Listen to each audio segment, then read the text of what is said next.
Почитувани гледачи, повторно сме во студио со представување на нов кандидат за градоначалник. Овој пат со мене е Сашо Поцков, веќе актуелен градоначалник на општина Гевгелија и повторно кандидат за градоначалник од редовите на Социјалдемократскиот сојуз на Македонија.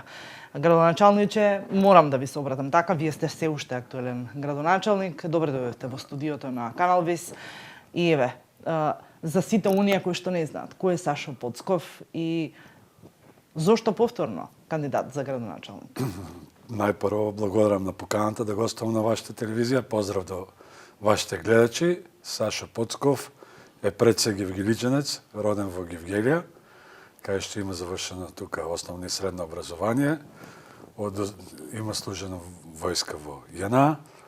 После тоа 85 година се запишува на економскиот факултет во Скопје, завршува 89 година и магистрира 2001-2003 на отсек МБА менеджмент. Во политиката влегувам како член на Социјалдемократскиот сојуз од 1994 година, на локалните избори во 2009 година како носител на листата и сум советник во општина Гевгелија до 2013 година, а потоа сум пратеник од 2014 до 2016 година и повторно пратеник од 2016 со мандат од граѓаните до 2020, каде што го прекинувам во 2017 и се враќам за градоначалник, во трката се вклучувам во трката за градоначалник, кај што добивам убедливо мнозинство од граѓаните, доверба од граѓаните на општина Гевгелија.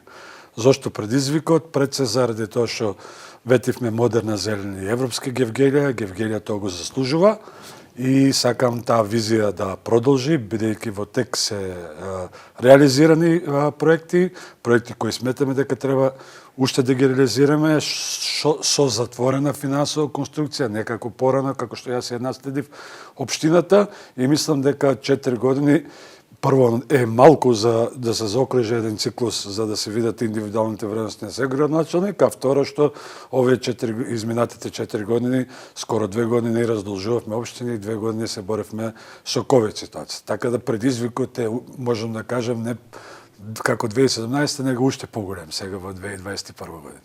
Така, верувам дека, еве, и самите спомнавте, имавте многу малку време и не затекна и ковид пандемијата. Останати нереализирани проекти, ветени од претходниот мандат, но сепак останати на хартија. Дали се надевате дека ќе обезбедите финансиски средства за реализација не на сите, на поголемиот дел од проектите? Да, меѓутоа се коригирам, после сознанието што ги имам, не се исти сознание што ги имав 2017 година, не се исти сознание сега во 2021 година и плюс се менуваат и времињата. Времињата се динамични. Например, тогаш ветив рекреативно-спортски базен, сега веќе има Негорски вајни фирмата добиено маркица за таков базен и зошто би се конкурирале со таа работа, кога тоа би носило загуби на буџетот, бидејќи во пазарната економија најлош собственик, најлош стопанственик во пазарната економија е државата, тоест јавните предпријатија. Значи, тие се да го штитат јавното добро, не да се пуштаат во некои комерцијални цели или да се пуштат во трка за профит. Не е тоа целта на општината. И мултимедијалниот центар што го ветив полека заживува Народниот театар ја обавува таа функција. Катната гража исто станува приватна иницијатива. Меѓутоа сега е интересно што нови избори настапувам со проекти што има веќе затворена финансова конструкција. Значи тоа не се пари од основниот буџет на општина Гевгелија, него се пари обезбедени од донации, од влада, од ИПА фондови и значи имаат затворена финансова конструкција, нема да го оптеретат основниот буџет на општината, а основниот буџет ќе остане за тековните активности, тоа е подобрување на инфраструктурните услови и комуналните услови на жителите на не само на градот Гевгелија, туку и на сите 12 населени места и на 5 викенд туристички населби. Точно ли е тезата дека општина Гевгелија е модерна? Една од општините со најмалку вработени е најлесно да се води. како градоначалник? Не би се согласил. Водењето на општина Гевгелија во еден дел не би се согласил, во последното ни малку лесна работа, заради тоа што структурата на економијата, на локалната бизнес економија, околу 60% се даватели на услуги и се врзани со протокот на границите. Знаеме дека во пандемијата протокот на границите, поготово со Република Соседна Грција, ние зависиме од нивното присуство во Гевгелија, ги имало дневно по 3000 и прават промет, сето тоа влијае на локалната економија, во изминатите години и пол ги немаше, така да сето тоа се осети и бенефити имал локалната економија и бизнис заедницата во Гевгелија, како што се казината, стоматолошките ординации и сите други даватели на услуги, меѓутоа како ние како општина во општинскиот буџет немаме никаков бенефит од присуството на грците на територија на општина Гевгелија, заради тоа што сите давачки во казината и во другите работи одат во централниот буџет, што се однесува на првиот дел, дали точно дека Гевгелија е модерна, зелена и европска, да, и предначи пред многу други општини. Тука се заокружени трите најголеми капитални инвестиции: нова чиста вода за пиење без арсен, прочистителна станица најмодерна во Европа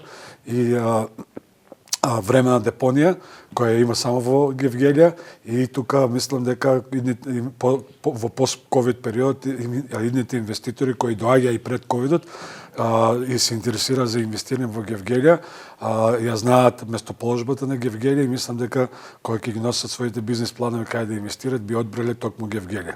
Во таа насока ги правиме сите работи со обезбедениот грант од KfW банката да однесеме струја, да однесем вода и канализација до тир зоната и да ја заживееме тир зоната, бидејќи има најави на премиерот и вице-премиерот Фатмир Метики дека со Турската стопанска комора се заинтересирани за вложување токму во тир зоната во Гевгелија. Поучено од минатото, кое што не е се уште завршено, што е она кое што вие како кандидат за градоначалник го нудите на гевгеличани во наредните 4 години за уште помодерна европска и зелена, како што ја нарекувате? Па тоа сето ќе биде опфатено во програмата, бидејќи учењето е мајка на знаењето и е фатено во програмата која ќе стигне во секој дом. Јас можам да ветам 5-6 крупни проекти за окружување на изградбата на Западниот булевар, кај што ќе се реши метежот со товарните возила низ центарот на градот, поготово низ училиштето Крсте Месирков, кај што има мали деца, до изградба на детската градинка, со што на среден рок, не на долг рок, на среден рок ќе се реши прашањето за упис на деца кои годишно меѓу 80 и 100 деца не може да се упишат, овај со капацитет од 120 деца. Потоа набавка на ново противпожарно возило кое беше нашешна потреба, видовме кога беа пожарите ова лето во Гевгелија.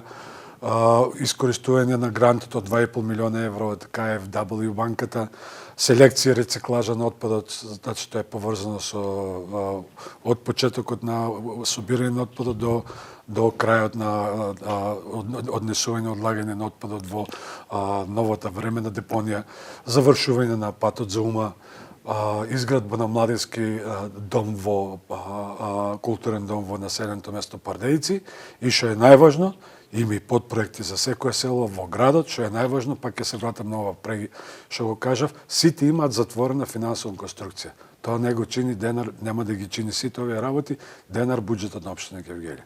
Значи основниот буџет го оставаме на располагање за подобрување на инфраструктурата и комуналните зафати кои ќе ги правиме во согласно со потребите од местните заедници на населените места и на градот Гевгелија.